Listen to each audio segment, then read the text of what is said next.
Muito boa tarde, bem-vindo à Revista da Semana. Como é habitual, temos José Faustino e Silvério Cunha para analisar os temas que marcaram a atualidade dos últimos dias. Digo as boas-vindas aos dois membros permanentes deste painel, José Faustino e Silvério Cunha, bem-vindos. Começamos por falar da notícia que marcou os últimos dias. Portugal deixa o estado de emergência e entra em situação de calamidade que irá para coincidir com a quarta fase do desconfinamento. 8 dos 278 concelhos de Portugal continental não avançam para a quarta fase do plano de desconfinamento. José Faustino, fala-se no desconfinamento a conta-gotas. Foi a expressão utilizada. O que dizer do facto de Portugal também deixar de ter esta figura jurídica do estado de emergência que dá muito mais poderes ao governo? Bom, boa tarde a todos. Eu, de um modo geral, tenho dito, como costumo dizer, Deus escreve direito por linhas tortas. O governo não acertava de forma nenhuma, medidas, um dia há de se fazer a história da pandemia, o caso de sucesso do ano passado, essas coisas todas. Mal ou bem, há quem critique, mas o que é certo é que os especialistas triunfaram. Portanto, os médicos, os matemáticos, essa gente triunfaram. E António Costa não deixou cair a toalha, armou o burro, como o Menete faz, cruzou os braços e fica parado a ver o que é que acontece, e ele fez e depois tirou partido disso, e agora o que acontece bem ou de mal é dos especialistas, vai por aí andando. E depois tirarem umas medidazinhas, cria task force e tal, parece contrariar ali umas coisas e tal. Por exemplo, o estado de emergência acaba hoje, sexta-feira, mas as medidas só entrariam dia 3, mas havia uma reivindicação para começar já amanhã, sábado. Bom, e ele arranjou já uma desculpa jurídica, que está certa, que há um espaço, acabou o estado de emergência, portanto a situação tem que ser modificada, porque já não permite estar assim, e então começa tudo sábado. Portanto é hábil nessas coisas, e se ninguém lhe tirou o valor que ele tem nisso, e faz essas coisas todas. Bom, eu tenho aqui dito e repito, concordo com os critérios que estão a ser seguidos, tirando uma outra medida, mas isso faz parte da estupidez natural do governo e, portanto, já estamos habituados. Não é? Quer dizer, a mim não me prejudica diretamente nem à maioria dos cidadãos. Agora, se fosse empresário de restauração ou qualquer outra coisa, ou de hotelaria, ou coisa, está um bocado mais aborrecido, ou de outras coisas, que eu não percebo porque é que logo na segunda fase, ao ver, ou na primeira, porque é que os estabelecimentos comerciais não abriram, não percebo. Com a entrada de uma pessoa só de cada vez, por exemplo. Em vez de venda ao vestido, não percebo isso na restauração, nos comércios, já aqui falei isso. Há um ou outro pormenor, de facto, com o que não concordo. Mas, e eu não sou técnico, não sou especialista na matéria, aceito como bons os parâmetros que se têm estado a seguir. E isso dá-me a mim, e deve dar a todos, uma certa tranquilidade. E acho que dá a todos, porque as coisas correram bem, houve confinamento, já se percebeu, as pessoas são confinadas e a infecção para. Depois começou a haver vacinações e tal, e por aí adiante. Agora, há um processo, há uma coisa que eu tenho aqui que dizer com profundo desgosto e muito magoado. Eu defendi aqui sempre, desde a pandemia, que o governo defende muito, isso digo à mesma, não tenho dúvidas nisso, defende muito a regionalização, descentralização, mas não descentraliza nem regionaliza nada. E eu dizia que, havendo parâmetros, que os presidentes de Câmara com a autoridade de saúde local seria suficiente para mudar de fase de confinamento ou desconfinamento. Afinal, a prática vem-me a dizer que não, porque infelizmente os autarcas não percebem as regras do jogo. Porque o Conselho tem menos de não sei quanto, de 10 mil pessoas, 15 pessoas, 15 infecções, alteram tudo, as pessoas estão de fora, é sabido. Quem trabalha em estatística, quem trabalha em critérios estatístico-políticos, como eu tenho trabalhado muitas vezes, devido às minhas funções associativas, há um problema tremendo que é sempre o limite do escalão. Quando passa do escalão A para o escalão B, por causa de um, pode pagar uma taxa a dobrar em relação ao outro. Eu já perdi tempo a ver a questão, e sei que há estudos sobre isso, sobre a questão dos limites, como é que se pode atenuar os limites, critérios que podem fazer, e as pessoas têm desistido porque as coisas são como são. E infelizmente, os autarcas tiveram uma atitude, aqueles que eu ouvi, negativa. Portanto, não tentaram resolver, mas puseram mais problema em cima do caso. Porque a regra é a regra e a exceção é a exceção. Quando é a regra, a exceção é por exceção. Não é andar sempre a fazer exceções. A questão de ficarem conselhos adiante, conselhos atrás, é essa dinâmica que eu tenho defendido desde o princípio. Quer dizer, eu acho que o limite conselho, eu tenho aqui uma coisa por precaução, de ir a Mião, isso é muito injusto. Por exemplo, se o Conselho de Évora estiver acima dos parâmetros, todos os conselhos limites devem ser castigados, e por isso sucessivamente. Castigados não é bem o termo, é ter algumas restrições para impedir aumentar o nível de restrições nos conselhos limítrofes. Exatamente. Fala-se de que forma é que está a ser aplicado. É lógico, isso é lógico. Quer dizer, são coisas, se as pessoas pensarem desde o princípio que eu ando a falar nisso. Aliás, desde miúdo que me lembro que as licenças de pesca eram conselheiros, mas era conselho limítrofes. Quem trabalha nestas coisas sabe que é o conselho limítrofes. Os limítrofes têm sempre muita importância. Mas isso é quem conhece da vida, quem anda na vida, quem sabe, quem compra bacalhau, quem fala com pedreiros, quem fala com motoristas, quem fala com taxistas, fora de Lisboa e em Lisboa. Quem conhece a vida, quem anda na vida, percebe como é que as coisas são. Quem está à frente de empresas, quem já foi funcionário público, não sei o quê, quem tem vida, que eles não têm. E, portanto, as medidas e a situação do estado de emergência, por acaso, os nomes não são muito felizes. É a emergência com a calamidade assusta mais que a emergência. Mas agora também não faz sentido mudar os termos. O que é certo é que quando isto passar mais, devia-se mudar a legislação e devia-se criar um mecanismo para constitucional ou constitucional mesmo, para esta situação de pandemias ou de coisas semelhantes a estas, questões de saúde, etc. Porque a legislação não está muito coerente com essas coisas todas.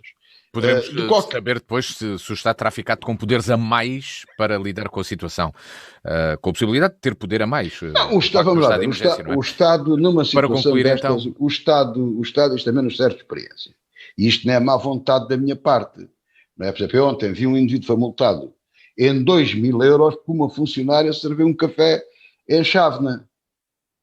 Isto é de uma intolerância atroz. Portanto, isto não pode existir no regime democrático. Não pode existir, não há desculpa para isso. E, portanto, é complicado, é a regra, a exceção. A ASAI andava a fita métrica a medir a distância das mesas. São coisas que têm que ser melhoradas. Eu até acredito, com este governo é difícil, atenção, fica aqui a coisa para ficarmos claros, mas eu até acredito, e como o professor Silvério Cunha gosta muito de dizer, 100 anos para nós é uma vida, nem lá chegamos. Para a história é uma gotinha de areia, não é? Portanto, isto há de se resolver, não é por aqui que o é às colhosas. Quer dizer, se eu acredito que ainda havemos de reformar o nosso regime, havemos de reestruturar para melhor, também acredito que estas coisas serão tratadas para melhor. Muito bem. Agora, tem que haver, de facto, só para acabar, tens razão, na pergunta que fazes, tem que haver sempre um travão ou dois, ou o que for possível, mecanismos de defesa de atitudes totalitaristas. Porque é difícil não as haver. E quando há vocação das pessoas, quando o seu caráter lhes pede isso, ainda é pior. Fica claro, Silvério Cunha. Boa tarde, bem-vindo. Estamos a falar à beira de deixarmos o estado de emergência. Exatamente. Porque, não é? Aliás, nós vamos estar aqui mesmo no limpo, porque quem nos ouve na sexta-feira ouve-nos em estado de emergência e quem nos ouve ao sábado já não nos ouve em estado de emergência. Exatamente. Mas, depois, muito boa tarde, repito. Bom, esta questão do estado de emergência e do estado de calamidade são, no fundo, graduações.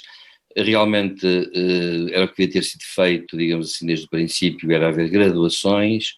Neste momento, aliás, pode dizer-se que a esmagadora maioria do país sai naturalmente do estado de emergência, porque são 8 concelhos em 308 aqui no continente, acho eu, portanto a questão não se põe. Por acaso não sei o que é que se passa nos Açores e na Madeira, devo dizer que ontem não pude ouvir bem os noticiários, e portanto não sei bem como é que a coisa lá está, mas enfim, no continente, aqui os que ficaram de fora são uma minoria muito, muito, muito acentuada, portanto a esmagadora maioria do país sai do estado de emergência. Agora, evidentemente que há uma coisa que para já há uma lição que eu tirei e que tiro e continuarei a tirar, e que me parece que ficou muito claro. Sempre que houve apelos para que a população e houvesse civilidade, etc., deve dizer-se uma coisa: no nosso país há uma propensão muito grande, há uma certa falta de consciência normativa, digamos assim, coisa que não acontece nos outros países. Aliás, noutros países, quer dizer, e noutros ainda deve ser pior que nós, não é? Por exemplo, de facto há países onde a questão não se põe, essa questão não se põe porque as pessoas por si têm uma consciência normativa muito forte. Agora, o que acontece é que o nosso país verificou-se que sempre que houve e que se disse aos cidadãos, bem, o comportamento individual é muito importante, tenham cuidado. Tivemos a tragédia de dezembro, por exemplo, que foi uma tragédia, de facto, foi talvez a maior massa de mortos seguidos, foi em dezembro, Natal, porque as pessoas de facto não aguentaram, não aguentaram, claro que é humano, eu compreendo isso tudo e portanto não estou a culpar as pessoas, note-se, mas estou a constatar um facto, quer dizer, a questão é esta. Naturalmente que, portanto, há uma questão que a pandemia, seguindo as pisadas que dizia já Faustino há bocadinho, e aí tem toda a razão, isto é, os povos aprendem com as situações concretas, não se aprende só com a teoria da coisa. A teoria serve para prevenir e serve para prever, mas depois vem a prática, que é a vida. E o que acontece é que na prática eu estou convencido Deus queira que não exista, bem entendido, mas eu estou convencido na prática de que outras pandemias virão. Esta pandemia é apenas mais uma de outras muitas que virão e virão cada vez mais à medida que, enfim, nós vamos alargando, digamos, o número de pessoas que existe no mundo e o tipo de circulação que há entre elas. E quando houver, e vamos aprendendo com isso. E, portanto, estou convencido que as pessoas terão outros cuidados noutras situações similares, no futuro. Porque, evidentemente, eu dou um exemplo que dá vontade de rir, mas que aconteceu ainda há dias, não é? Eu vi nos jornais, vendo pelo mesmo preço, no Pinhal de Leiria, a GNR às 3 da manhã foi interromper uma festa, até estava frio, e havia quase 100 e não sei quantas pessoas a fazer uma festa no Pinhal de Leiria, sem máscaras, sem nada, ali no meio da caruma, das urzes e dos pinheiros, e foi preciso dispersá-las e foram algumas pessoas detidas e tal, e claro que eu digo assim, eu até acharia graça a isto se não fosse o problema de facto deste vírus matar, não é? Portanto, é claro que esse é o problema. Portanto, isto mostra que há partes da população que, por simplesmente, não compreendem isto, sobretudo a população jovem, não compreende isto porque a população jovem tem aquilo que se chama digamos assim, um otimismo sem limites, e portanto, e que eu acho, aliás, muito bem. Portanto, eu acho que agora, com a crescente barreira, digamos assim, de imunidade, naturalmente, isto vai melhorando. Agora, queria terminar dizendo só isto, é que nós temos de estar preparados para uma questão que ainda não foi bem equacionada. Primeiro, pode haver novas variantes do vírus resistentes às vacinas. Portanto, a imunidade não vai durar tanto tempo quanto se julga. Segundo, como naturalmente vai acontecer que as vacinas estão a ser, digamos, demoradas no tempo, esticadas no tempo, aquela barreira, aquela ideia que temos de barreira de imunidade de grupo compacta não vai ser assim tanto, porque quando muitos estiverem ainda com fazer efeito, com a vacina a fazer efeito, outros já terão perdido o efeito, até porque neste momento os estudos ainda não demonstram exatamente quantos meses exatos dura, meses, não é um ano sequer, dura o efeito da vacina. Portanto, isto vai ser um processo que agora vai exigir uma vacinação que eu diria quase permanente. Isto é, haverá sempre gente a tomar a vacina. Porquê? Porque começou-se, digamos, não se começou logo no princípio com todos e, portanto, vai havendo, digamos assim, eu estou convencido que o vírus vai tornar-se endémico e vai haver sempre alguns casos. Portanto, todas as precauções, é por isso que as pessoas devem ter todos os cuidados e todas as precauções são poucas. Não pensemos que agora entramos com a vacinação em massa, entramos num período de grande alegria e de grande descompressão, porque a descompressão não é bem assim. Digamos, há que ter cuidado. Digamos, há agora uma grande descompressão sem dúvida, mas preparemos lá para o outono para ter outra vez casos, porque eu penso que isto vai continuar a acontecer e vai ter que se equacionar uma forma qualquer de haver uma vacinação uma vacinação, não direi permanente, mas modos de vacinação em que as pessoas estão, digamos assim, com a possibilidade de ser vacinadas a título permanente. E isto vai ser complicado, porque vai ter que se criar naturalmente até um registro, vai ter que se criar, já foi criado o passaporte da vacina, aliás, para a Europa, não é? Já foi aprovado. Isto agora vai complicar a vida, e a vida não vai ser exatamente como antes. Este vírus teve essa característica que nos próximos planos anos, até tornar-se mais macio, se me permitem a expressão entre aspas, a vida não vai ser igual à que foi antes. Não é? Nesta revista da semana passamos da regra para a exceção. Já aqui falámos disso. O Governo estabeleceu uma cerca sanitária nas freguesias de São Teotónio e de Longueira Almograve, no concelho de Odmira, devido à incidência dos casos de Covid. Segundo o Primeiro-Ministro, o foco principal concentra-se nestas duas freguesias e está associado à população que trabalha no setor agrícola. José Faustino, é tal exceção, dada a dimensão do concelho de Odmira, que tem muito mais de 240 casos por 100 mil habitantes, mas estão todos concentrados nestes duas partes de um território que é bastante vasto, o maior concelho em termos territoriais do país. Bom, cá está a regra e a exceção. Eu não sou contrário, é preciso dizer, o concelho de Odmira é o maior do país. E não sou contrário a que, em certos sítios, eu se calhar até nem me expliquei bem na primeira parte, mas explico melhor o meu ponto de vista dos concelhos limítrofes. Quer dizer, pode haver necessidade de juntar o concelho com os concelhos limítrofes, faz uma área muito maior, como pode haver a necessidade de partir um concelho ao meio, e então funciona por freguesias e freguesias limítrofes.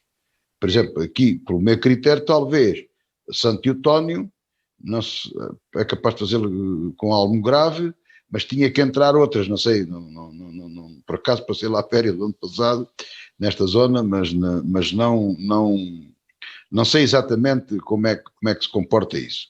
O que sei, até porque vi, é que, como é natural, as pessoas que trabalham, os tais imigrantes,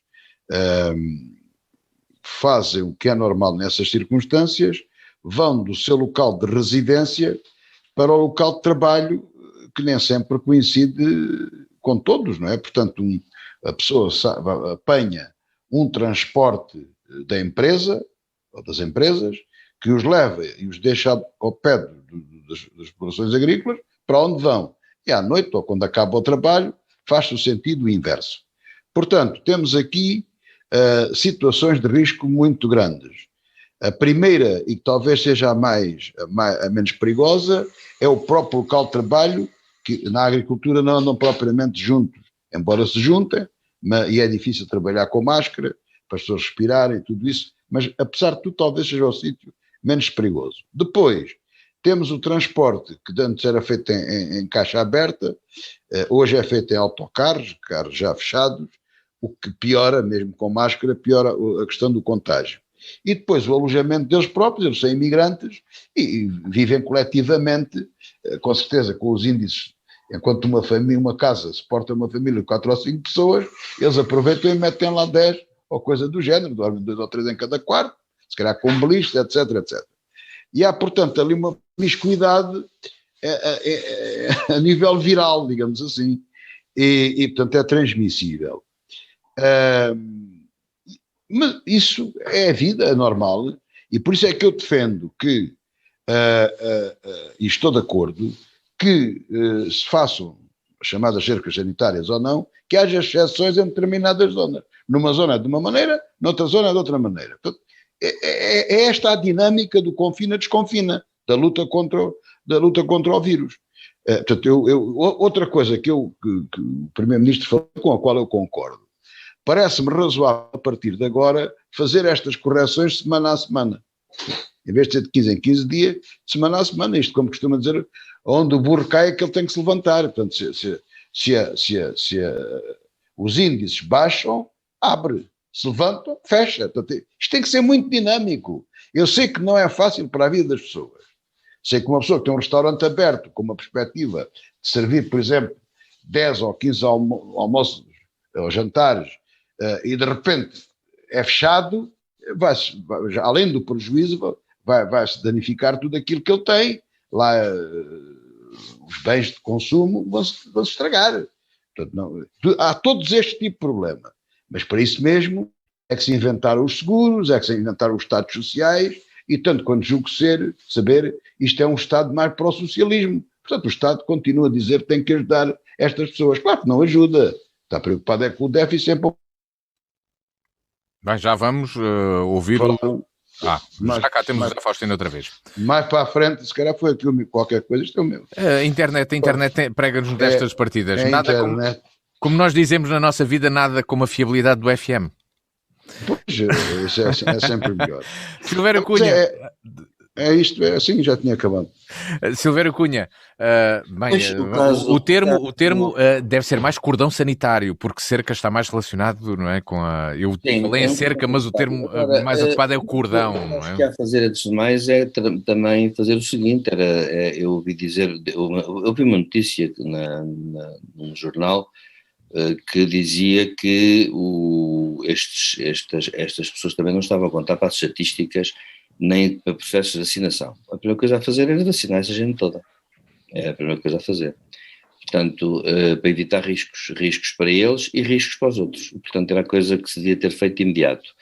É evidente que, quanto à regra e à exceção, claro, é evidente. O grande problema que se coloca, há bocado, aliás, o José Faustino falou nisso, com certo desgosto a respeito dos autarcas, é que a regra e a exceção é sempre vista de um certo ponto de vista. A objetividade é muito difícil, não é? Nas matérias humanas. É muito difícil porque as pessoas não são... professor, mas a objetividade até ajuda à decisão política. Ajuda, mas acontece que a objetividade é difícil porque as questões humanas são sempre questões suscetíveis de muita interpretação. E é o que eu ouço aos autarcas. Os autarcas dizem sempre assim: sim, mas aqui afinal isto não é por causa disto, é por causa de um surdo que houve ali na esquina, porque é que nós devemos preocupar com a esquina e tal. Bem, acontece que as sociedades são assim, isto é mesmo assim.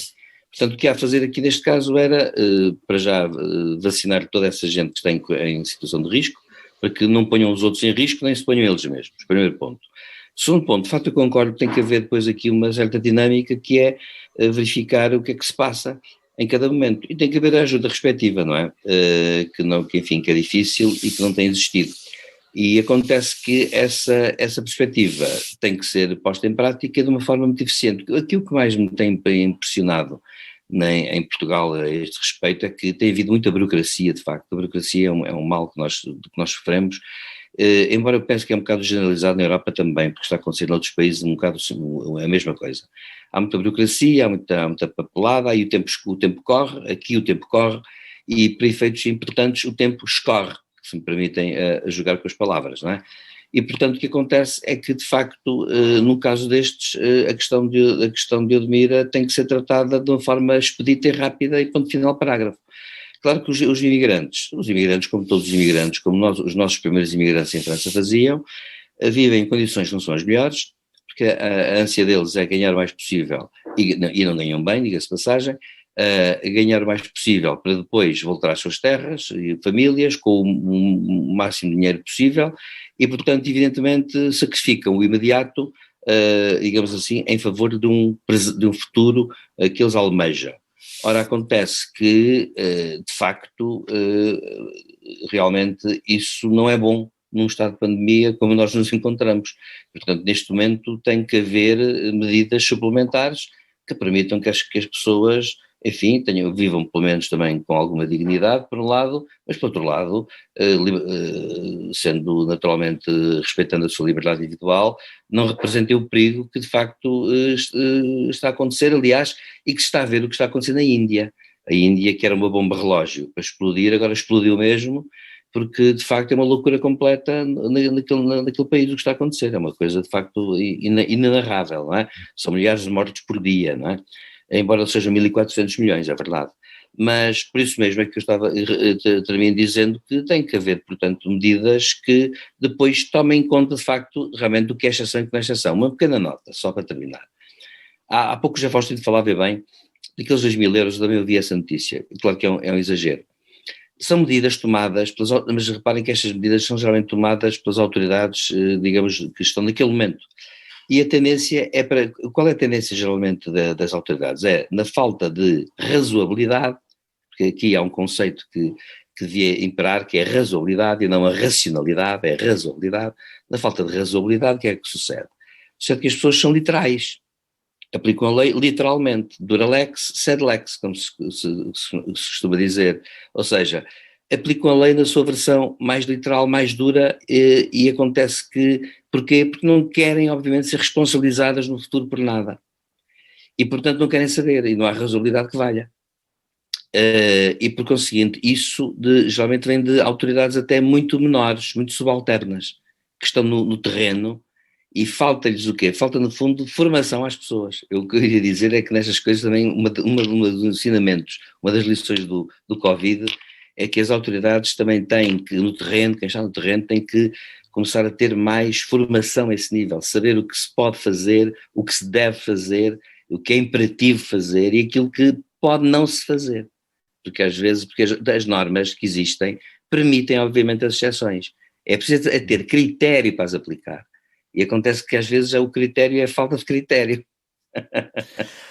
Do Covid passamos para... Mas deixa o José Faustino quer dizer mais algo sobre este assunto. O professor Silvério Cunha disse aqui uma coisa e eu não posso deixar em claro.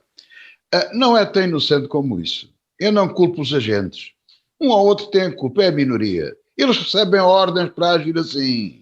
Não sei. Porque mas eu tenho a certeza. Tenho a certeza porque eles já me disseram. Não tenho dúvida nenhuma. Houve aí uma altura que era tão descarado que era Operação Pneu, era ver quem tinha os pneus em ordem. Depois era a Operação não sei quê. Portanto, eles recebem ordens, têm briefings com o comandante, que por sua vez recebe as ordens de cima, para fazer determinadas coisas. Aliás, há um ministro neste país que uma vez me disse de brincadeira, eu disse, cheguei atrasado a uma reunião e por uma cena caricata, que eu não vou agora aqui contar, que me bloquearam o carro na minha frente, para me cobrarem 15 ou 20 euros para o bloqueamento do carro, e depois eu digo, olha, peço desculpa ter chegado atrasado, mas isto assim contei a história, indignado, como é evidente. E ele disse-me, então como é que pensa que o António Costa vai ganhar dinheiro em Lisboa para pôr a Câmara em ordem? Ainda não tinha, foi antes de venderem o aeroporto. Portanto, os políticos sabem isto. Portanto, tudo isto é feito, portanto, a Guarda, infelizmente, eu, por exemplo, não acredito, não é os agentes, de forma nenhuma, não estou em causa, não os comandantes, nada disso, recebem ordens superiores para faturar e têm objetivos para multar. Eu agora acredito que um agente da ASAI vai criar complicações, fita métrica e não sei o quê. Não. Eu vi, aliás, o inspetor-geral dizer a fita métrica é objetiva, não é subjetiva. Claro. Está a menos 2 centímetros. Está a menos 2 centímetros, coima 2.000 ou 1.000 ou o que foi. Porque as coimas, até o valor de uma coima, por não cumprir o problema do Pires ou da chave, não o quê, é 2.000 euros ou 1.000 euros, ou o que é. Isso é admissível. Sugiro que possamos falar sobre a aplicação e razoabilidade da aplicação da multa noutro programa. Mas se calhar ainda vamos ter a oportunidade de falar sobre este assunto, sobre a razoabilidade da ação. É que o regime é mentiroso. O regime é mentiroso, mente. Vamos ao discurso. A Guarda vai para ajudar. É mentira, não vai nada. Vai para multar as pessoas. É a caça à multa. Vamos ao terceiro tema do programa desta semana, da Revista da Semana. O discurso do Presidente da República está quase a passar uma semana do 25 de Abril e, na São Solene, Marcelo Rebelo de Sousa recordou o passado colonial de Portugal e pediu que se olhe para a história sem temores nem complexos, sem alimentar campanhas e combatendo intolerâncias. Foi um discurso aplaudido de pé praticamente por todos os deputados. José Faustino. Bom, eu já aqui tenho dito várias vezes que os discursos do Presidente da República e do Primeiro-Ministro nestas questões solenes, especialmente do Presidente da República, está sempre toda a gente a ouvir, com muita atenção e tal. Eu costumo dizer que são discursos de circunstância, normalmente feitos sob a espuma dos dias, e não vejo nunca grande... É raro ver uma coisa especial num discurso. Desta vez, por obrigação, ouvi o discurso e ainda bem que ouvi. Fiquei surpreendido porque foi o melhor discurso do Presidente da República. Os discursos deles são todos bons. Tecnicamente são todos bons. Porque ele não cumpriu as regras. Portanto, o professor Marcelo Rebelo de Sousa é intelectualmente uma pessoa brilhante. Portanto, isso ninguém tenha dúvidas disso. Pode ter muitos defeitos, mas é uma pessoa brilhante. E com uma grande capacidade de trabalho, portanto, uma inteligência extraordinária. tudo isso. Mas ele fez uma coisa muito simples, fugiu da espuma dos dias e foi-se focar em questões importantes que estão aí, elas não são desatualizadas, elas não têm nada. Ele foi ao ponto da questão, foi ao ponto de foi mais fundo do que a própria tentativa de reescrever a história, de querer culpar a história, de fazer julgamentos no passado com conceitos do presente. Ele foi mais longe do que isso. Porque o grande problema é que nós temos um regime que caminha para questões e para assuntos, uns fraturantes, outros menos fraturantes, porque os partidos políticos que dominam a sociedade e dominam o regime perderam a sua ideologia. Ninguém acredita naquilo, portanto não há convicções ideológicas. E tudo criaram-se novas convicções. Portanto, o padre António Vieira, que andou lá a matar os nativos, o outro que não sei o quê, o esclavagismo, as descobertas, e o outro... E não tivemos cá nenhum nós da raça do Cortés, como tiveram os espanhóis. Mas também para lá caminham, mas é claro que as coisas são como são e não como a gente as quer fazer. E o Presidente da República deu o seu próprio exemplo e explicou que não está interessado, não o disse, mas não vai reescrever a história, não vai dizer nada do contrário. Convenhamos que hoje ele é Presidente da República com toda a legitimidade, sem dúvida absolutamente nenhuma, o povo português quer-o como Presidente da República, todavia ele foi filho do ministro de Salazar e era afilhado do último presidente do regime. Portanto, em 25 de Abril cai Marcelo Caetano, que era padrinho do nosso atual presidente. Portanto, isto para dizer que o discurso dele foi uma sinalização importante e um aviso importante à sociedade, um aviso às pessoas para terem tato na cabeça e verem no que é que andam a tratar e no que é que andam a fazer. Porque, de facto, no caso português, temos muita coisa má, tivemos muita coisa má, mas também temos coisas boas, como todos os povos. E as coisas têm que ser discutidas como elas são discutidas. Vamos ver. Por exemplo, isto leva-nos ao dia a dia, porque o discurso dele tem implicações a vários níveis, também daquilo que se vive no dia a dia. Por exemplo, se há uma carga, aqui ou no outro lado qualquer, uma atitude de um agente policial sobre um cidadão com a cor da pele branca, mais clara assim como a nossa, foi uma violência e tal, e por aí adiante. Mas, se for um com a pele mais escura, chamado de raça negra, já é um ato de racismo. Ora, isto não pode ser. Isto não pode ser. Quer dizer, vê-se tudo em coisas, depois os termos, os próprios termos. O escravo passa a ser pessoa escravizada. Quer dizer, atingimos coisas tão ridículas como esta. Portanto, o Presidente da República veio, como lhe compete, aliás, pôr um ponto de ordem nesta coisa. Chamar a atenção para a quantidade de parvoíces e de enormidades que se têm cometido na sociedade portuguesa. Portanto, um excelente discurso, muito acima daquilo que temos ouvido nos últimos anos. O melhor discurso, talvez dos melhores discursos que ouvi no regime democrático. Silvério Cunha, partilha desta visão do José Faustino, ter sido um dos melhores discursos do regime democrático, de um Presidente da República no regime democrático? Eu devo dizer também que gostei muito do discurso do Presidente e achei o discurso, claro, que teve uma profundidade bastante grande e por isso, aliás, é que praticamente todos os partidos o aplaudiram de pé, com exceção de um, diga-se passagem. Acontece que o discurso dele foi importante por duas razões. Em primeiro lugar, de facto, ele não tentou ser, digamos assim, objetivo na história, porque a história não é objetiva. A história escreve-se, reescreve-se, narra-se, volta-se a narrar, e há, obviamente, ao longo dos séculos, histórias que são sempre mais dominantes do que outras. Eu lembro perfeitamente na escola primária ter aprendido uma história de Portugal em que nós sempre ganhávamos aos castelhanos, éramos uns heróis, E quando perdíamos, dizia sempre o historiador no livro que, não obstante a heroica resistência e extraordinária capacidade do nosso exército, nós tínhamos perdido. Portanto, aqui está uma forma como a história não estava a ser bem contada. A história que, para mim, eu gostei do discurso do Presidente também por outra razão, porque para mim a história que conta não é a história dos acontecimentozinhos, não é a história dos heróis da história. Essa é a história que se ensina muito às crianças, não é?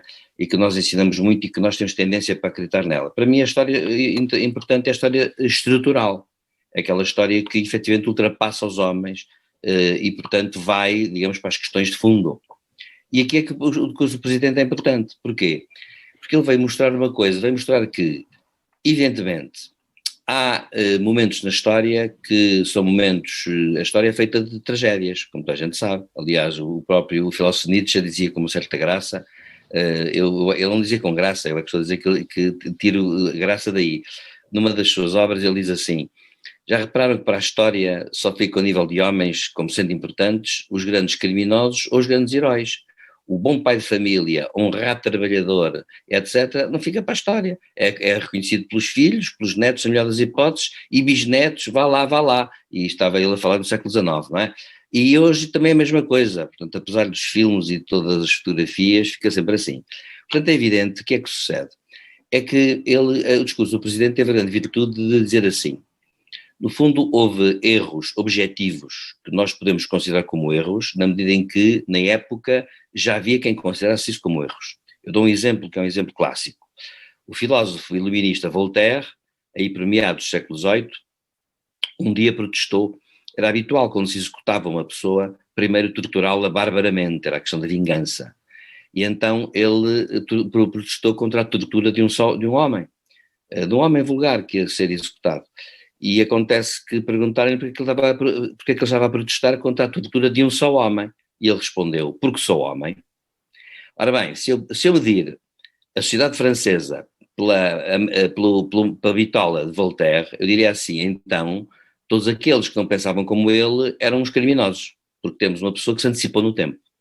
A história, claro que não pode ser assim. A história tem, obviamente, digamos, momentos em que há pessoas que ultrapassam aquilo que é o máximo de consciência possível da sua época, há pessoas que estão abaixo desse máximo de consciência possível, e depois há grande parte das pessoas que pensam como toda a gente pensa em geral. E, portanto, em geral, o que aconteceu é que nós hoje, e esse é um problema que de facto a sociedade tem, a sociedade perdeu o horizonte global das suas expectativas, por razões que agora não vem aqui ao caso de tratar, e como perdeu esse horizonte global, prende-se com pequenas questões que a sensibilizam muito, e então temos a chamada razão sensível. Toda a gente vai procurar o cão que caiu aliás há um autor português, que foi meu professor, já morreu, e que teve a sua graça, porque uma vez, ao escrever um estudo sobre a função legislativa do Estado, dizia que o Estado hoje em dia estava perante a fragmentação da sociedade em tudo, porque ele disse isto já no longínquo ano de 84, por aí, em que ele dizia assim: hoje em dia temos pessoas, e dizia ele com graça, que pronto, são atores políticos porque defendem as baleias, as focas bebés, o bom nome e a reputação das sogras, dizia ele, e dizia assim, e acontece só atores políticos, coisa que não passaria pela cabeça de ninguém quando se criaram as constituições, se criou a tripartição dos poderes, etc, etc, etc. Portanto, a sociedade hoje está tão fragmentada a esse nível que perde entre as árvores a visão da floresta. E o que é que nós temos? Nós temos coisas na história que tivemos heróis na história, tivemos vilões, tivemos grandes feitos e tivemos também feitos que foram muito infelizes. E a grande virtude do discurso do Presidente foi dizer isto: não temos que nos envergonhar de nada. Temos que reconhecer erros passados para tirar lições para o futuro. E temos que nos ficar satisfeitos com aquilo que fizemos de bom. Às vezes até pode haver erros, digamos assim, que passam por ser bons. Eu dou um exemplo. Nós temos um prémio Nobel da Medicina que ficou célebre por ter descoberto algumas coisas importantes no plano, enfim, do cerebral, mas sabe-se que hoje as operações que ele fez são consideradas operações, erros terríveis e coisas terríveis que não se admitem hoje. Bom, e no entanto não deixou de ser um sábio, até porque a verdade de hoje geralmente assenta no erro de ontem, não é? E a verdade de amanhã assenta no erro de hoje. Portanto, eu acho que o discurso foi muito bom porque foi profundo, porque chamou a atenção para as questões de fundo da sociedade, Chamou a atenção para a memória, que é uma coisa muito importante das sociedades, que é uma coisa que as sociedades andam a perder, é a memória, e por isso mesmo é um discurso que vai ficar sem dúvida nenhuma, vai ficar e que deveria até ser, enfim, será publicado naturalmente um dia nas obras dele, mas que é um discurso que realmente teve, pela primeira vez eu posso dizer que houve um discurso, um presidente que teve uma conotação até com implicações filosóficas bastante profundas e que eu acho que, portanto, vai ficar para a nossa história constitucional. Da celebração do 25 de Abril, passamos para o futebol. Um empresário de futebol terá agredido um repórter de imagem da TVI depois do jogo Moreirense Futebol Clube do Porto. Vários organismos como a Liga, a Federação Portuguesa de Futebol, a Entidade Reguladora para a Comunicação Social e o Governo condenaram esta atitude. O caso está a ser investigado pelo Ministério Público. Temos um futebol cada vez mais com os nervos à flor da pele, José Faustino, e novamente esta questão da coação ou possível agressão ou mesmo agressão de um jornalista. Bom, em relação ao futebol, quem semeia ventos colhe tempestades. Eu acho que, e sou jornalista, portanto, tenho a obrigação de ter solidariedade para com todos os meus camaradas. É assim que nos tratamos, não é por colegas, não é camaradas, portanto, no jornalismo assiso. Mas, e como sabemos, felizmente, nos termos da lei, no exercício da função ou derivada dela, se formos agredidos é crime público, tudo isso é verdade. Em relação ao futebol que não é o tal desporto, aquela coisa, é um espetáculo desportivo, criou-se um ambiente, na minha opinião, terrível, temos aqui falado nisso várias vezes, e quem semeia ventos colhe tempestades. Eu estou farto, depois fora disso, os da bola não me interessa nada se condenaram, se deixam de condenar, se estão indignados, se não estão, se estão aborrecidos, se estão arreliados, o que é que acontece. Agora, o que me interessa é entidades fora da bola, sindicatos jornalistas, a ERC, etc., vieram condenar. Ora, quem condena são os tribunais. Os tribunais é que têm que julgar e condenar. Quer dizer, o que nós temos que dizer é que protestamos, ficamos indignados quando há suspeitas muito sérias, muito graves de que tenha sido cometida essa agressão. E o que temos que exigir é que não se faça um barulho tremendo, um julgamento público, mas depois passa, mas não acontece nada. Não. O que temos é que exigir, e não há cá castigos exemplares. Há o que diz a lei. Portanto, há um crime que foi cometido, ele tem que ser apurado, tem que ser investigado nos tribunais, repito, sem prejuízo da comunicação social, informar do que vai passando. E depois, o indivíduo que agrediu, provando-se que o fez, tem que ser condenado. Agora, este é um problema. O segundo problema, e que foi o primeiro com que eu falei, é que criou-se um ambiente como se tratasse de um mundo à parte, que tem, aliás, tribunais próprios, tem estruturas próprias. Para mim é inadmissível num regime democrático. Se alguém dentro de um jogo de futebol dá uma chapada no outro, comete um erro e tem que ser julgado nos termos da lei. Isto não é faz o que quer e o que diz. Não, é o árbitro que manda. Não é nada o árbitro que manda. Se fizer uma coisa que está fora de um crime em flagrante, pode ser preso. Esteja dentro da bola, ou a polícia manda parar o jogo, se quiser, e vai buscar o indivíduo. A pessoa não faz tudo o que quer dizer, isto não vale tudo. Portanto, os campos de futebol e os recintos esportivos não são um país à parte. Portanto, são o mesmo país. Claro, podem ter, para facilitar, há entidades reguladoras, há autorregulação, tudo isso é permitido, pois bem. Agora, não podem estar em pé de igualdade com os organismos e com os tribunais e as coisas do regime da democracia. São coisas completamente diferentes e essas são iguais para todos. Agora, todo aquele ambiente que se criou de antes era porque havia espectadores. Aquilo era, do ponto de vista humano, para mim, uma coisa extremamente degradante. As pessoas eram conduzidas para o estádio de futebol como se de gado se tratasse. Há pessoas a manifestar-se, não vou agora discutir com razão ou sem razão, porque o gado é transportado vivo em barcos E ninguém se indigna de ver conduzidos como se fossem borregos ou reses a caminho dos barcos para os estádios de futebol. Eu fico profundamente triste e desgostoso. Jamais me veria numa situação daquela. E ficaria muito desgostoso se visse um filho ou um neto meu numa coisa daquelas. Aquilo é extremamente degradante. Depois, a ofensa, a facilidade com que toda a gente... A mentira sistemática, tudo aquilo é um caldo cultural tal que permite todo este tipo de situações.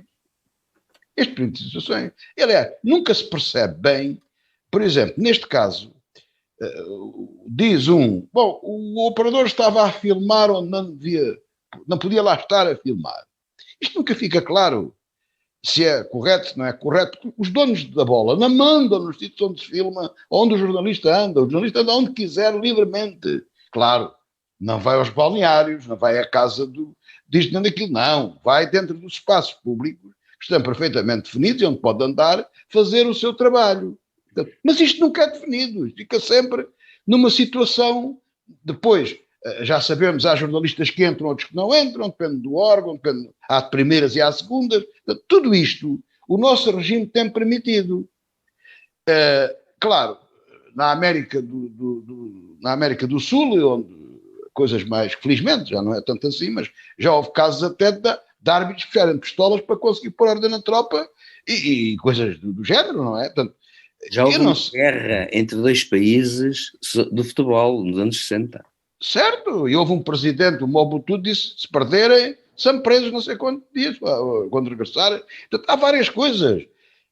Mas, vamos ver, estamos na Europa, a bela Europa, o farol do mundo, que tudo isso não pode ser.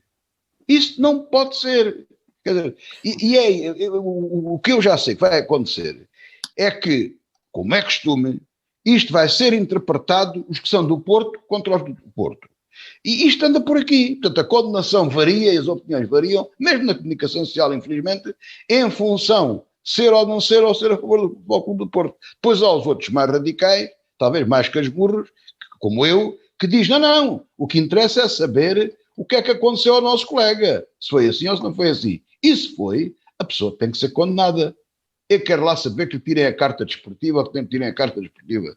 Eu quero é ver a coisa julgada e condenado se cometeu o crime. Isso é que eu quero ver. E não é preciso ser exemplarmente. É preciso ser nos termos da lei.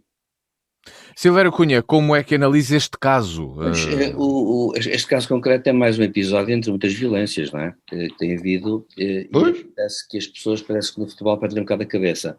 Aliás, houve um grande biólogo e etólogo, que ainda é vivo, penso eu, com 90 e muitos anos, que foi Desmond Morris, que escreveu um livro intitulado A Guerra de Futebol, assim uma coisa qualquer, dizendo que o futebol era a guerra ritualizada nas sociedades pacíficas do Ocidente, quando elas eram pacíficas, que era uma forma de escape da própria agressividade coletiva.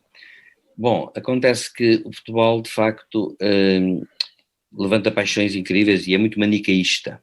O futebol tem esse defeito, é o manicaísmo. Quem não está comigo está contra mim, quem não há, portanto, o desportivismo, que afinal de contas se diz que devia ser apanágio do futebol, entre outros, acontece que hoje em dia não existe. E Portugal, sob esse ponto de vista, eu acho que tem um ambiente péssimo.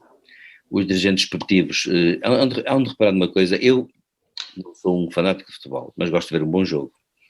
Mas eu vejo horas seguidas de debates sobre coisas que são adjacentes e periféricas ao futebol. Exatamente. E, portanto, nas televisões, o que mostra que isso tem gente a ouvir.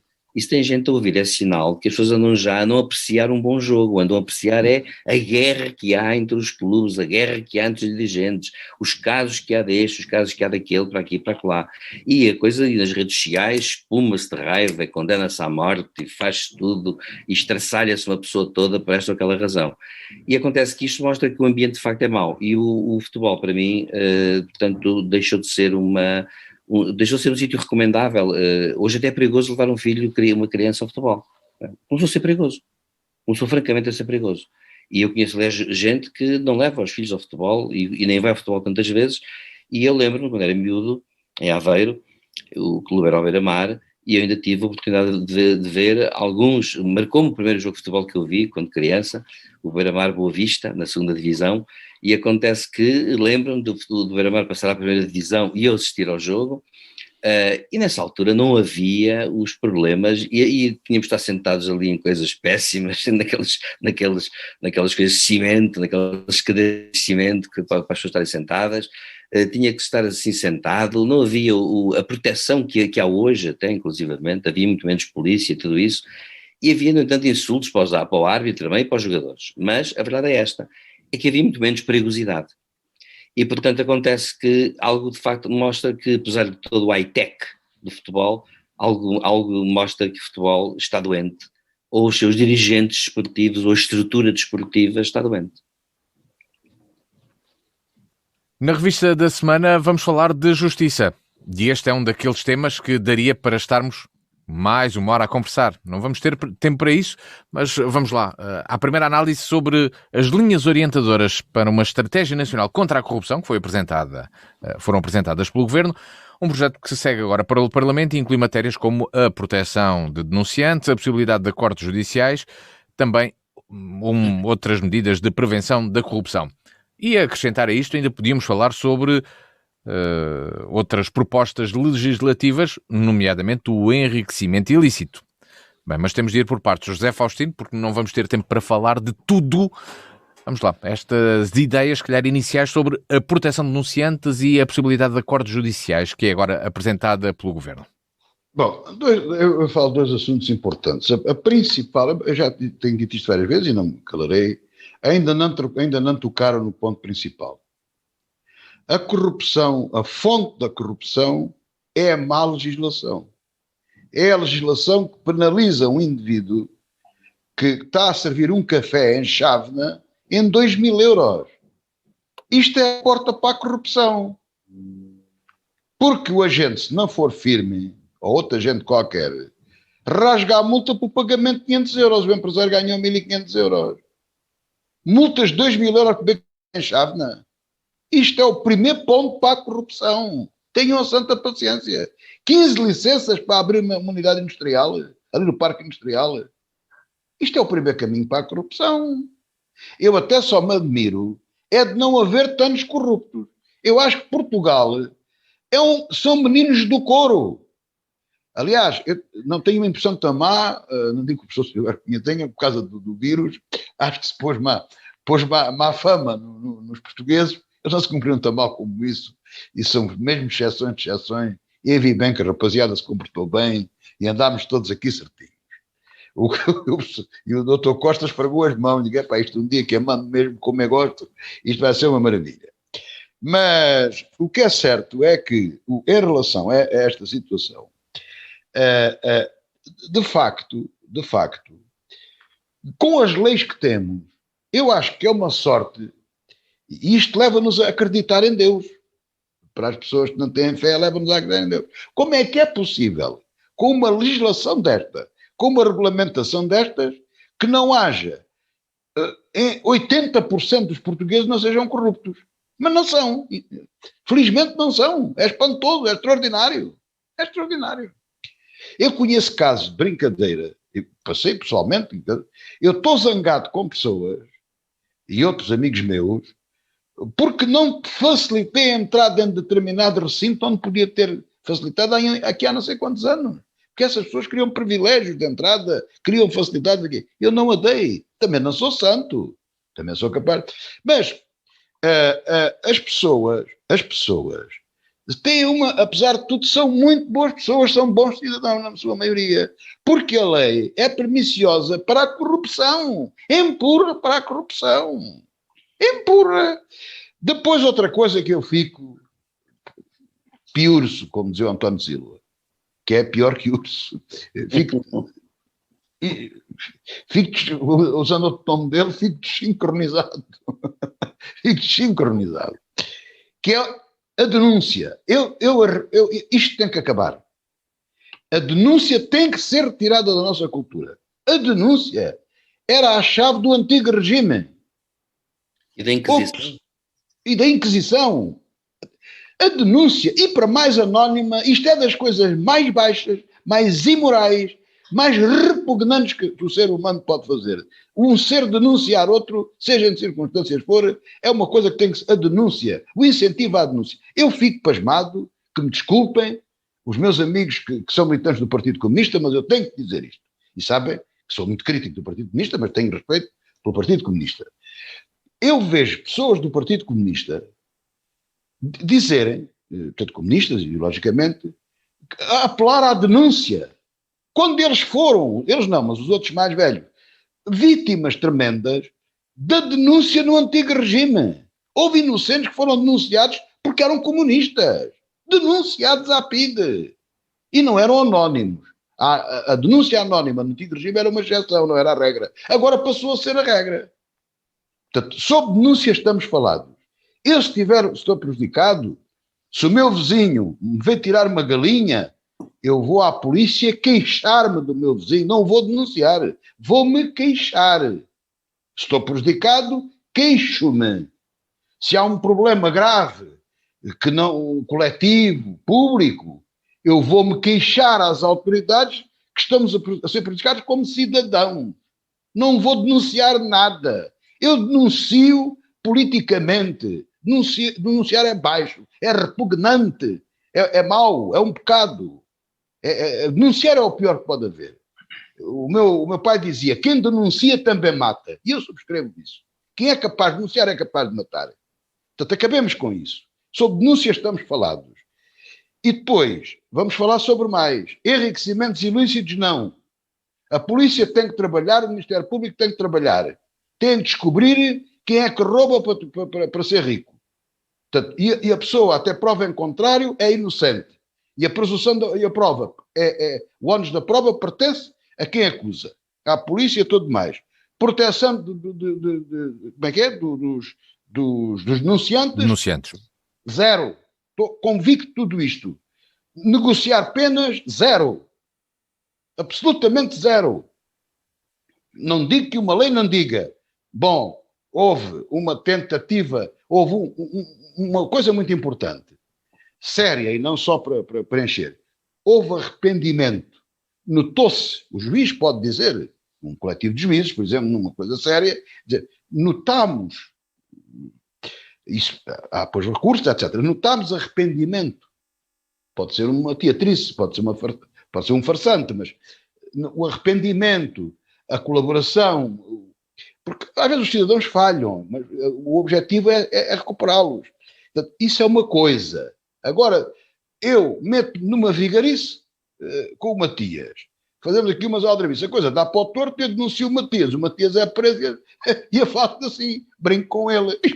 Mas caralho, isto faz algum sentido? Eu prefiro, em resumo, ter 3 ou 4 corruptos, 6 ou 7 ricos ilícitos à solta, do que ter 3 ou 4 inocentes presos.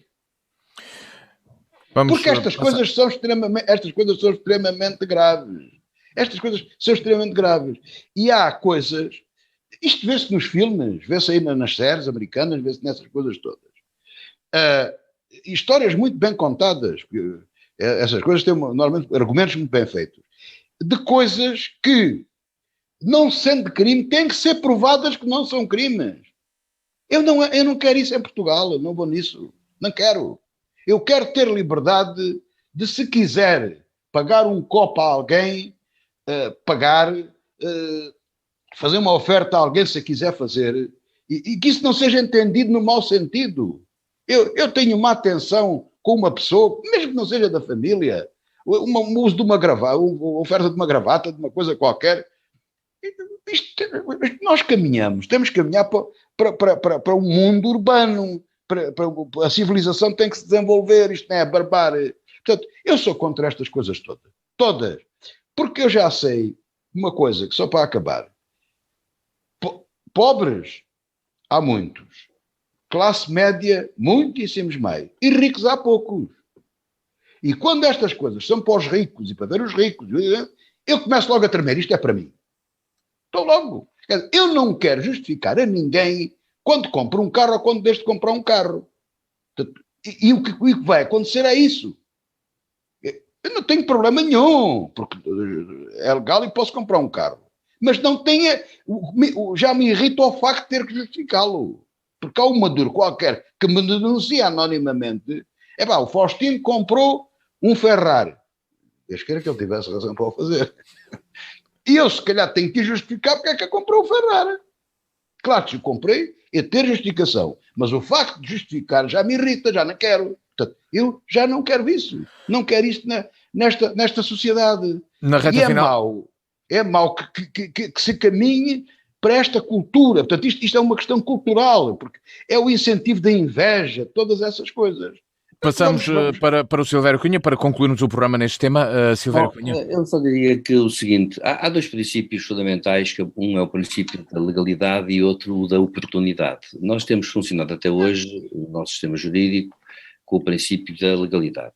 Mas os americanos não, é com o princípio da oportunidade, por isso é que eles têm aquele programa de proteção de testemunhas, onde às vezes se protege um criminoso, homicida, que é protegido e está ilibado de todos os seus crimes porque precisamente denunciou, permitiu, com a sua denúncia permitiram-se capturar mais 5 ou 6 e esses é que vão apanhar com a pena. Acontece que, portanto, a negociação da pena, e acontece que isso é um sistema muito anglo-saxónico, muito americano, e eu sou contra por uma razão, porque o Estado de Direito de facto tem o princípio da legalidade, dá atenuantes, como é evidente, comportamento das pessoas, se for de arrependido, se for de colaboração com as autoridades, tem atenuantes, e disso parece que para mim tudo que vai para, digamos assim, para outro tipo de métodos é perigoso. É perigoso. A grande questão, aliás, é esta, é que nós até para nos protegermos a nós mesmos, incluindo os próprios legisladores, não podem entrar no jogo com que se entrava, digamos assim, com que se entra em regimes que efetivamente são, por natureza, não são estados de não direito. Ou seja, se de facto a denúncia passa a ser permitida e legalizado o seu anonimato, pode ter na base coisas importantes, como pode ter coisas que não são importantes, como pode ter a ser puras mentiras. Aliás, o que aconteceu com a Inquisição, claro que não estou a querer comparar os tempos, mas o que aconteceu com a Inquisição era exatamente isso, é que há historiadores, aliás, que dizem que nós somos um país onde há muita má língua, porque ainda é uma herança da Inquisição, de 250 anos de Inquisição, onde as pessoas denunciavam, e hoje prova-se, até porque os processos ficaram arquivados, e há estudiosos que provaram que houve denúncias que foram feitas por inveja, houve denúncias que foram feitas para ficar com uma parte da fortuna do outro, na altura a Inquisição dava uma parte dos bens ao outro, ao denunciante, ou pessoas fizeram isso por pura má fé. Ora bem, acontece que depois também se provou uma coisa, provou-se que, na verdade, nos países onde esse princípio funciona, a verdade é que os resultados não têm sido grandes. Na prática não são grandes. Ou seja, nos Estados Unidos este princípio, que é pragmático e que vem dos tempos da Constituição do Estado americano, é por isso que eles são muito pragmáticos nisso, porque eles no fundo têm 200 e tal anos de existência, acontece que eles usavam métodos desses e simplificações similares. E a verdade é esta, o que é que isso resultou? Resultou numa sociedade francamente melhor? Não, por acaso penso que não. Penso que não é por aí. A questão, portanto, não se pode pôr por aí. Agora, o problema que se põe é este, as autoridades devem ter mais meios e devem ter a possibilidade de poder, portanto, agir com todas, dentro da legalidade, com todos os meios, e por isso deve haver mais meios, que passam por muitos fatores, inclusivamente. O José Faustino tem razão num ponto aliás, eu subscrevo muito o que ele disse, mas há uma coisa que falou e que é muito importante.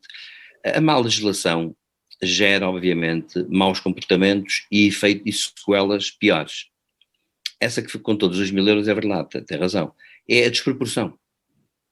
Ou seja, um país onde, evidentemente, tudo é desproporcionado, acontece que, em dado momento, digamos, perdendo-se por 100, perde-se por 1.000. Quando tudo é complicado, então nada se pode fazer. E, portanto, o que acontece? É falta de critério. É como eu dizer assim, é um crime matar como é um crime cuspir para o chão. Então, se tudo é um crime, nada é um crime.